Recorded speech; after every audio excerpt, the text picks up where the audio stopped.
Hola amigos, hoy continuamos con el curso básico de circuitos eléctricos. Esta es la clase número 7. Esta clase será una introducción a lo que es los circuitos eléctricos en corriente alterna. Primero daremos pequeños conceptos y con esto se hará la introducción a lo que son los circuitos de corriente alterna. Primero comenzaremos con lo que es una senoide. Una senoide es una señal que tiene la forma de la función seno o coseno. O tenemos aquí estas gráficas, una función seno, ya sea de periodo 2π o de periodo t. Esta función se puede representar con la siguiente ecuación. B en función del tiempo va a ser igual a Bm por el seno de omega t, donde Bm es la amplitud de la senoide o en el máximo, W es la frecuencia angular en radianes y omega t va a ser el argumento de la senoide. Como les indiqué, la función seno llega a presentar un periodo. Las senoides, por lo general, tenemos que el periodo va a ser igual a 2π sobre la frecuencia angular en radianes. Esto puede variar, puede que la senoide sea más pequeña, tenga más oscilaciones, y ahí es cuando entra la frecuencia. El periodo es el tiempo requerido en realizar un ciclo, es decir, que suba y que baje, eso es el periodo. Mientras que la frecuencia va a ser el número de oscilaciones en ese tiempo. Entonces, la frecuencia va a ser igual a 1 sobre el periodo. Entonces, recuerden, la frecuencia es el número de oscilaciones. Entonces, a mayor frecuencia, menor periodo. A mayor periodo, menos frecuencia. Un tema muy importante a tratar son los fasores. Debido a que un fasor es un número complejo que representa la amplitud y la fase de una senoide. Al estudiar los números complejos, existen tres formas de su representación.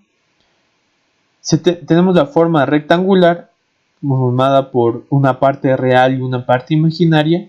Tenemos la forma polar, representada por el radio y el ángulo. Tenemos la forma exponencial, representada por el radio, por la exponencial e imaginaria del ángulo. Aquí tenemos la representación en el eje real y en el eje imaginario. Entonces tenemos el ángulo phi, las coordenadas x, y, el punto z y el radio. Aquí hemos hecho un pequeño resumen de cómo realizar la transformación de rectangular a polar. Pues tenemos aquí cómo determinar x y y dependiendo del radio y el ángulo, y cómo determinar el radio y el ángulo con las coordenadas x y y. Los fasores, al ser números complejos, se pueden sumar, restar, multiplicar, dividir, etcétera de operaciones. Entonces, de igual manera aquí dejaremos como tipo de repaso, de recordatorio para todo este proceso de los fasores. Y aquí hemos presentado la identidad de Euler, en donde una exponencial más menos una exponencial imaginaria del ángulo phi se puede representar mediante la suma o resta de cosenos y senos, en donde el coseno es la parte real y el seno es la parte imaginaria. ¿Para qué nos sirven los fasores? Los fasores, al poder representar tanto la parte de la magnitud como el ángulo, nos permite dibujar lo que son las senoides. Es decir, al nosotros ir variando el ángulo, pueda que sea un círculo unitario, al nosotros ir variando el ángulo, iremos representando cada uno de los estados de la senoide. Y estos de aquí son los que nosotros podemos representar fasorialmente. Como tenemos aquí. Nuestra función del voltaje en función del tiempo, como vimos anteriormente, es representada por una coseno. Esto va a ser en el dominio temporal. Lo podemos representar en el dominio fasorial, con una magnitud y un ángulo. Y como les indico, al ir variando nosotros el ángulo, podremos ir generando la senoide de forma. Aquí se presenta la representación fasorial y aquí la representación en el dominio temporal. Debido a que aquí lo único que presentamos es una magnitud y un ángulo, mientras que acá se va a representar toda la senoide, como va según la variación en el tiempo. Entonces los fasores es para esto de aquí representarlo de esta manera y poder trabajar con números complejos. Se va a trabajar en eje real e imaginario y solo se va a trabajar con magnitud y ángulo. Otro concepto muy importante es la impedancia.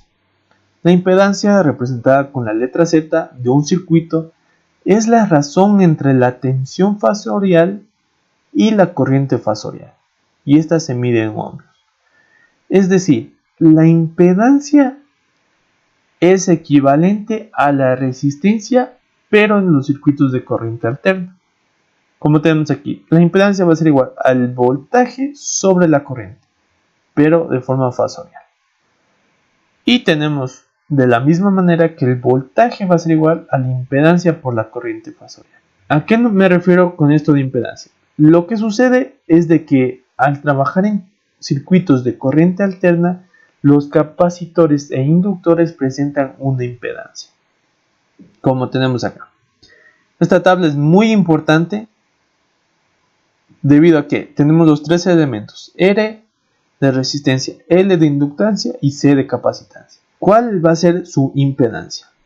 La resistencia presenta una impedancia R, debido a que solo es real, solo tiene el valor real. La inductancia tiene una impedancia de J omega L, debido a que la inductancia es un elemento reactivo y por lo tanto tiene una parte imaginaria. Esta parte imaginaria es la que hace que en el circuito de corriente directa no presente una influencia en el circuito, porque no existe. Por eso es de que se hace en cortocircuitos o circuitos abiertos. Es igual a capacitancia. La impedancia de la capacitancia va a ser igual a 1 sobre J omega C. Estos dos valores se los conoce como reactancias. Entonces, esta es la reactancia inductiva y esta es la reactancia capacitiva. Reactancias. La admitancia va a seguir siendo equivalente a la conductancia, es decir, 1 sobre la resistencia. Para el inductor va a ser 1 sobre J omega L y para el capacitor va a ser J omega C. J representa que es número imaginario. Omega es la frecuencia angular y L y C van a ser los valores de inductancia o capacitancia. La impedancia está conformada tanto por una parte real como una parte imaginaria.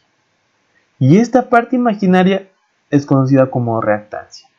Es por eso que los capacitores y los inductores son reactancias. Esta se puede representar de la forma rectangular o de la forma polar, donde el módulo o la magnitud de la impedancia va a ser la raíz cuadrada de la parte real más la parte imaginaria, ambas al cuadrado, y el ángulo va a ser igual a tangente menos 1 de la parte imaginaria sobre la parte real. Y esto es igualmente de forma inversa si se quiere obtener en coordenadas rectangulares. Entonces, R me simboliza la parte real y la parte real solo la presenta la resistencia, mientras que JX son las reactancias, tanto puede ser capacitiva o inductiva. Bueno, eso es todo lo referente a este curso básico de circuitos eléctricos.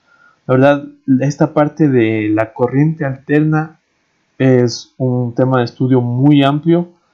Se debe considerar muchos parámetros que ahora en este curso no lo abordaremos. Esperamos que todos los conocimientos que les hemos entregado sean de mucha utilidad. Como ven, son ejemplos un poco sencillos, pero ejemplos que buscamos que sean fácil de comprender, analizar y que sean para un futuro, sean aplicables a quizá problemas mucho más extensos y complejos.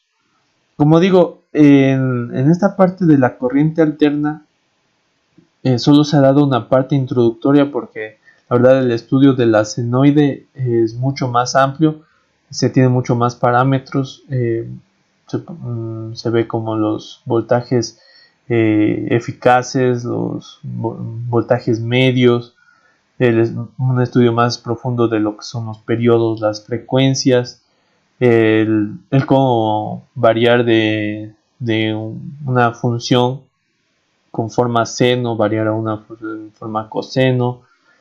De igual manera, los fasores, cómo se trabaja los fasores en los circuitos eléctricos, más que nada su aplicación.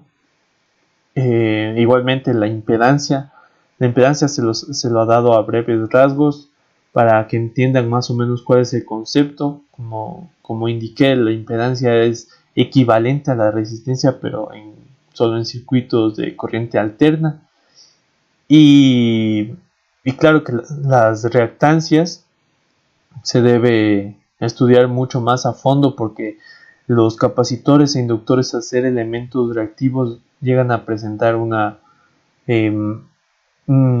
estudio muy extenso de su comportamiento, de su funcionamiento interno mismo, y de todo esto de aquí depende el estudio de la impedancia, reactancias, etc. Igual para los circuitos de corriente alterna existen un estudio de lo que son los circuitos trifásicos, los circuitos RL, RLC, RC.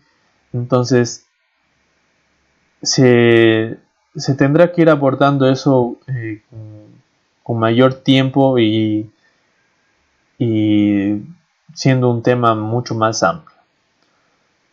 Eso es, como indico, es todo por el curso. Espero que les haya gustado. No olviden compartirlo a las personas que más lo necesiten.